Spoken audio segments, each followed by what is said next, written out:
पाकिस्तान तहरीक इंसाफ के ऊपर एक कड़ा और बड़ा इम्तिहान आ गया। क्या पाकिस्तान की अवाम इसमें उनका साथ दे सकेंगे?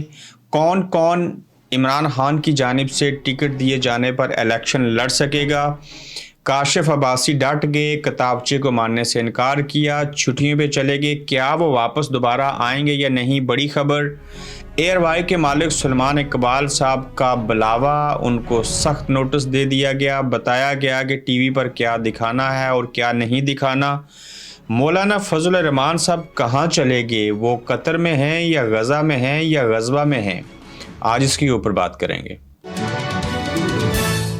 अस्सलाम वालेकुम, आप देख रहे हैं गोरखधंधा अबरार कुरैशी। आपसे महातब हूँ। आपने देखा होगा कि इमरान खान साहब के लोगों ने लाहौर में 21 अक्टूबर को जब मियां नवाज शरीफ साहब ने वो जलसा किया था, 22 को उनका कन्वेंशन था, तोड़ फोड़ हुई, लोग चले गए। गुज़श्ता रोज़ भी कुछ लोग ज़मान पार्क के बाहर आए, जमा हुए, लेकिन उनको गिरफ्तार करने की भी कोशिश की गई। फिर कुछ और मकामात के ऊपर पाकिस्तान तहरीक इंसाफ के लोगों ने कन्वेंशन करने की कोशिश की, लेकिन उनके हाथ से कुर्सियाँ उठा के चले गए। लोगों को गिरफ्तार करने की भी कोशिश की, लेकिन उसके बावजूद लोग वहाँ पे जमा रहे, खड़े रहे और कोशिश कर रहे हैं कि हम किसी तरह से अपने हिस्से का जो काम है वो करें और इमरान खान के हुक्म की तामील की जाए। फिर शेर अफजल मरवत ने कहा कि मुझे खून देना पड़े, मैं शहीद हो जाऊँ, मैं इमरान खान को नहीं छोड़ूंगा, मैं उनके साथ शामिल हूँ, हम कन्वेंशन करेंगे और कन्वेंशन करके दिखाएंगे। गोयर अयूब ने इलेक्शन लड़ने का ऐलान कर दिया। शेर अफजल मरवत ने कहा इमरान खान अगर टिकट देगा इलेक्शन लड़ेंगे, जीत के भी दिखाएंगे, सब चीज़ें करेंगे। फिर KPK में जब कन्वेंशन होंगे, अली अमीन गंडापुर का भी जो बयान था वो सामने आया। हाई कोर्ट पेशावर ने भी हुक्म दे दिया कि इनको कन्वेंशन करने की इजाज़त है, ये सारी चीज़ें कर सकते हैं। उसके बावजूद क्रैकडाउन हो रहा है, सारी चीज़ें हो रही हैं। अब देखना ये होगा कि 160 के करीब जो उम्मीदवार हैं वो तहरीक इंसाफ के वो नए लोग होंगे और वो कहाँ से आएंगे, आप ये जान के हैरान होंगे।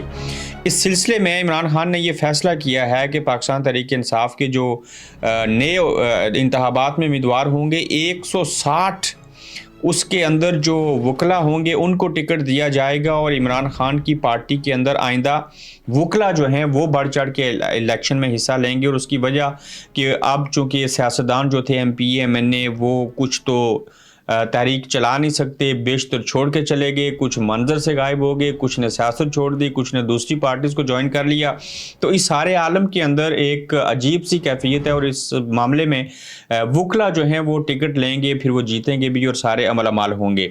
फिर आप देखिए कि कन्वेंशन KPK के करवाना एक बहुत बड़ी आजमाइश और कड़ा इम्तहान है पाकिस्तान तहरीक इंसाफ के लिए, और ख़ासकर अगर आप देखें तो अवाम के लिए उससे बड़ी आजमाइश है कि क्या ये अवाम जो हैं वो PTI का साथ दे सकेंगे, सोबतें बर्दाश्त कर सकेंगे, बाहर घरों से निकलेंगे, कन्वेंशन में जाएंगे, गिरफ्तार होना पड़ा तो गिरफ्तारी देंगे या नहीं देंगे, और किस तरह से इन चीज़ों को लेके आगे बढ़ेंगे। अगर तो ये सारे लोग कन्वेंशन करने में, घरों से बाहर निकलने में, छोटे मोटे एहतजाज करने में, अपने हक में रैलीज निकालने में, इलेक्शन कंपेन करने में, जिस तरह से 8 फरवरी को इंतखाबात हो रहे हैं, अगर ये कामयाब हो गए तो फिर यहाँ से एक मोमेंटम बनेगा जो बहुत आगे तक बढ़ सकता है और फिर इलेक्शन में धांधली को रोका जा सकता है, इलेक्शन में कामयाब हुआ जा सकता है, सारी चीज़ें हो सकती हैं। तो आखिरी और बड़ी जंग है और डू एंड डाई की पोजीशन है। अगर यहाँ पे अवाम ने साथ दे दिया तो ये वकला भी सक्सेसफुल हो जाएंगे, अदलिया को भी चीज़ें मिलेंगी, चूँकि इस वक्त अदलिया भी बहुत कुछ करना चाह रही है।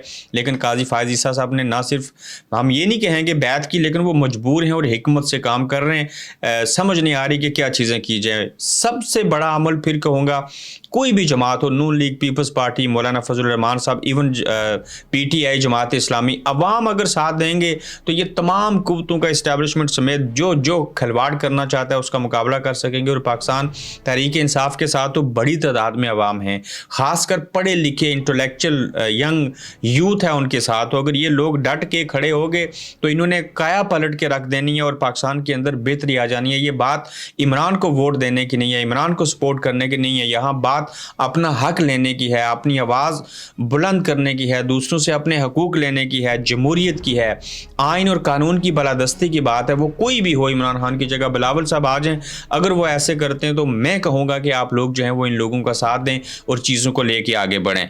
दूसरा नुक्ता ये है कि काशिफ अब्बासी साहब के हवाले से ये बड़ी इंटरेस्टिंग स्टोरी है, मैं आपको इनसाइड स्टोरी देने लगा हूँ। वो उन्होंने क्यों छोड़ा और ये सारी चीज़ें क्यों हुई, इसके ऊपर आपको बताना बेहद ज़रूरी है। और इस सिलसिले में काशिफ अब्बासी साहब को एक किताबचा दिया गया था कुछ अरसा कबल कि आपने देखा होगा काशिफ अब्बासी साहब जो हैं वो बड़ी दीदा दिलेरी से प्रोग्राम कर रहे थे। मैं खुद भी सोचता था कि इनके ऊपर कोई सख्ती क्यों नहीं आती, क्योंकि सच कड़वा होता है, इतनी कड़वाहट तो वो बर्दाश्त नहीं कर सकते थे। तो काशिफ अब्बासी को एक ज़ाब्ता अखलाक दिया गया, किताबचा थमाया गया और कहा गया कि इसके अंदर रह कर आपने आइंदा प्रोग्राम करना है। फिर कहा काशिफ साहब ने आगे से कि मैं सोच कर आपको बताऊँगा, फ़िलहाल ऐसा नहीं कर सकता जैसा आप कह रहे हैं। फिर ये हुआ कि वो छुट्टियों पे चले गए। काशिफ अब्बासी के प्रोड्यूसर जो थे अदील राजा, जो पहले अरशद शरीफ के प्रोड्यूसर थे, उन्हें एयरवाई से भी फारग कर दिया गया और करवा दिया गया। हालांकि अदनान राजा जो अदील राजा के भाई हैं वो अभी भी एयरवाई का हिस्सा हैं और मारिया मेमन के प्रोड्यूसर हैं। चौधरी गुलाम हुसैन साहब जो थे उनको ऑफ एयर कर दिया गया। अब उनसे मामला तय किए जा रहे हैं कि अगर वो मान गए तो उनको ऑन एयर कर दिया जाएगा, वरना चौधरी गुलाम अब्बास साहब जो हैं वो ऑफ एयर ही रहेंगे। एयरवाई के सदर अमाद यूसुफ को फ़िलहाल साइड लाइन कर दिया गया है और ये कहा गया एस्टेब्लिशमेंट की जानिब से इनको फ़ारग करें। और वो अमाद यूसुफ जो हैं वो अदारे के मामलात में दखल नहीं दे रहे इस वक्त जब मैं आपसे बात कर रहा हूँ। सलमान इकबाल अमाद यूसुफ को हटाने के हक़ में बिल्कुल नहीं है, जबकि अमाद यूसुफ को हटाने के लिए सलमान इकबाल पर बहुत ज़्यादा दबाव भी है और प्रेशर भी है। अमाद यूसुफ ने पैमरा का ज़ाब्ता अखलाक शेयर कर दिया और कहा है कि उसकी खिलाफ वर्जी नहीं होगी। सब प्रोड्यूसर एहतियात करें, खिलाफ वर्जी हुई तो जिम्मेदार प्रोड्यूसर होंगे और अमाद यूसुफ फिलहाल साइड लाइन होंगे और बिल्कुल मुतरक नहीं। सलमान इकबाल चाहते हैं कि अमाद यूसुफ को ना निकाला जाए। चांस ये है कि अमाद यूसुफ को न्यूज़ से हटाकर किसी और चैनल का हेड बना दिया जाएगा। ये सारी सूरत हाल है। कहा यह जा रहा है सलमान इकबाल साहब टीवी पे ये दिखाना ये नहीं दिखाना। क्यों? सलमान इकबाल साहब जब पाकिस्तान वापस आए अरशद शरीफ के वाक़े के बाद तो ये डील करके आए थे। मैंने आपको खबर दी थी, कराची में मीटिंग हुई थी, कुछ दुबई में मीटिंग हुई थी, तारक शफ़ी, ये सारे लंबे किस्से कहानी हैं। और पहले जब बातें मानी इमरान के थोड़े एंटी हुए, फिर बैलेंस रखा, फिर सारी चीज़ें ना मानी, तो अब उनको पता है इनको थोड़ा सा ड्राइव मान जाते हैं, पैसा लोगों के पास, इनको फिक्र है, तो लिहाजा मज़ीद ड्रा लेते हैं, बात कर लेते हैं। तो इसमें हर्जी क्या है? तो पहले अगर माने थी तो आइंदा भी माने, नहीं माने तो वही हाल होगा जो सबका होता है, जो कि आप तकसीम दर तकसीम है, आपके अंदर यूनिटी नहीं है। लेकिन मैं मज़ामत करता हूँ जो कुछ भी हो रहा है गलत हो रहा है। काशिफ अब्बासी एक बेहतरीन सहाफ़ी, बेहतरीन एंकर और सच बोलने वाला, सच्चा और खरा इंसान, जो सच को सच और झूठ को झूठ कहते हैं और ज़ाती हैसियत में भी नहायत ही एक नफीस और आला अखलाक के मालिक, एक अच्छे इंसान है, बला के ज़ाहिन है, अच्छे काम करते हैं। आप नदीम मलिक देख लीजिए, चंद अच्छे लोग आज भी मौजूद हैं। यकीन जानिए कि इन लोगों ने सहाफ़त को ज़िंदा रखा और सारी चीज़ें की। मौलाना फजल रहमान साहब कहाँ हैं? कतर में हैं, गज़ा में हैं, किसी गज़बा में हैं, गाजी हैं, शहीद हैं, ज़िंदा हैं, कहाँ चले गए? तो इस सिलसिले में बड़ी काफ़ी चीज़ें सामने आ रही हैं। उस सिलसिले में बाद लोगों ने कालम भी लिखे हैं, लेकिन वो किसी को शील्ड दे रहे थे या किसी से शील्ड ले रहे थे, वो कतर में हैं। आई थिंक जो सिराजुल हक साहब हैं उनको दाद देता हूँ, वो यकीनन गज़ा की जानिब गए हैं, लेकिन कन्फर्म नहीं कि वो पहुँचे या नहीं पहुँचे। लेकिन मौलाना फजल रहमान साहब ने इमरान खान को यहूदी शायद साबित करने के लिए और ख़ुद को अच्छा मुसलमान साबित करने के लिए, अपनी कही हुई बातों को गलत साबित करने के लिए, इसलिए कह के गज़ा के गए हैं, लेकिन गज़ा में तो नहीं है, कतर में गज़ा के लोगों से मिल रहे हैं। अल खिदमत का अच्छा काम सामने आए तो JUI फे वाले भी खिदमत खल की चंद खुसूसी तौर पर तैयार करदा हुआ अपनी तस्वीर शेयर कर देते हैं और खफा होते हैं कि हमारा जिक्र भी किया जाए। हालांकि अल खिदमत का काम हर शहर में नज़र आ रहा है। ये एक पूरी तहरीर है जिसके अंदर ना सेनेटर मुश्ताक मिस्र पहुँचे हैं, तो JUI के वस्तगान ने 2 कदम आगे जाकर मौलाना फजल रहमान साहब को गज़ा पहुंचा दिया। JUI खैर की कुव्वत है, मगर इस तरह का अहमकाना तकाबल इसके अखलाकी वजूद को गायल और उसके अमूमी तासर को तबाह कर देगा। JUI जैसे है, जितनी है ऐसे शक्ल में एक भरपूर और शानदार कुव्वत है। इसको सोशल मीडिया के जानबाजों का बिला वजह और गैर ज़रूरी तौर पर मुबालगा उसे तहरीक इंसाफ की सफ़ में खड़ा कर देगा।